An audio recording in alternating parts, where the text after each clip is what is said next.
famous Killer Bees launched the 2010-11 Banks campaign in fine style with a comfortable win over the old foe smashing University.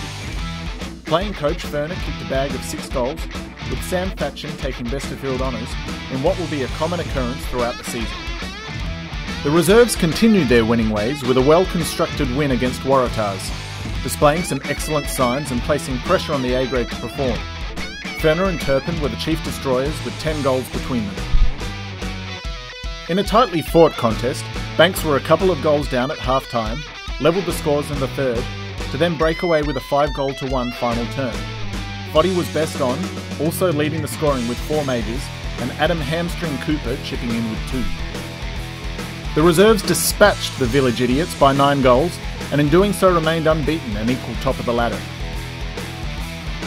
The reserves sustained their first loss by new team entrant Palmerston by 15 points, who were buoyed by past NTFL legends. The goal kicking was shared across the board, and evergreen Chris Pick claimed best on ground honours.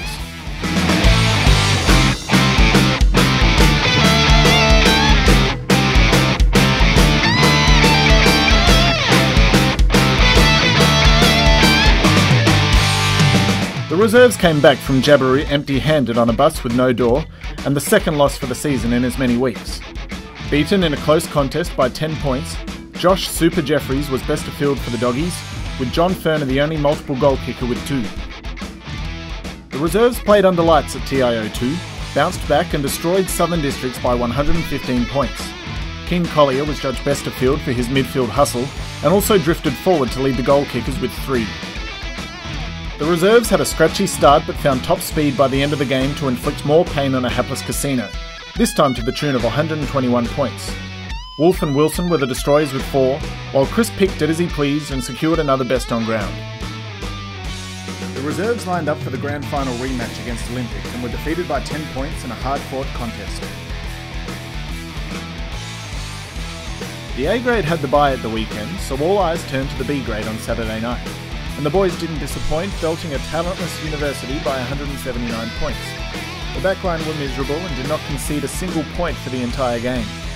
Brett Wilson helped himself to 7 majors and was ably supported by Tim Wolf, who bagged 4. Those two also took the Best Players awards.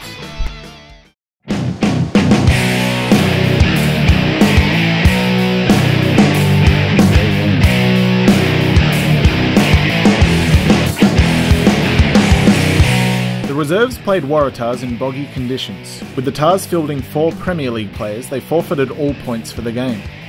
Gary Elvis Hislop kicked 3 majors, and Brett Wilson notched another best on ground with an all-over-the-park performance. The Christmas hangover was nowhere to be seen.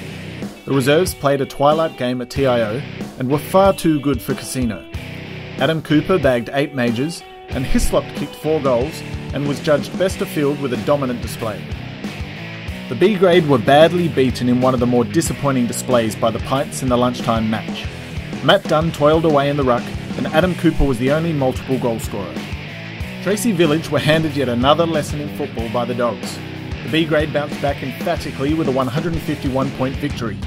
Adam Cooper continued his rich vein of form with another 5 majors, and Brent Johnson Forsyth was judged best of field, with a special mention to Morgan Yeo for bagging his first goal of the season. Great stuff, Morgs.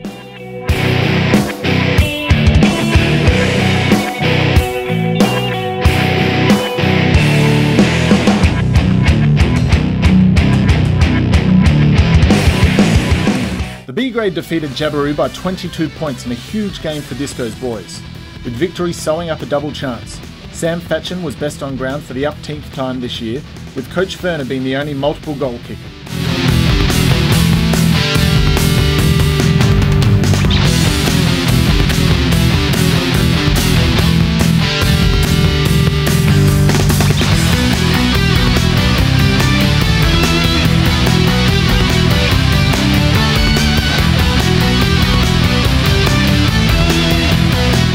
In wet conditions, the Dogs dominated the Crocs for 3 quarters, kicking 9 unanswered goals.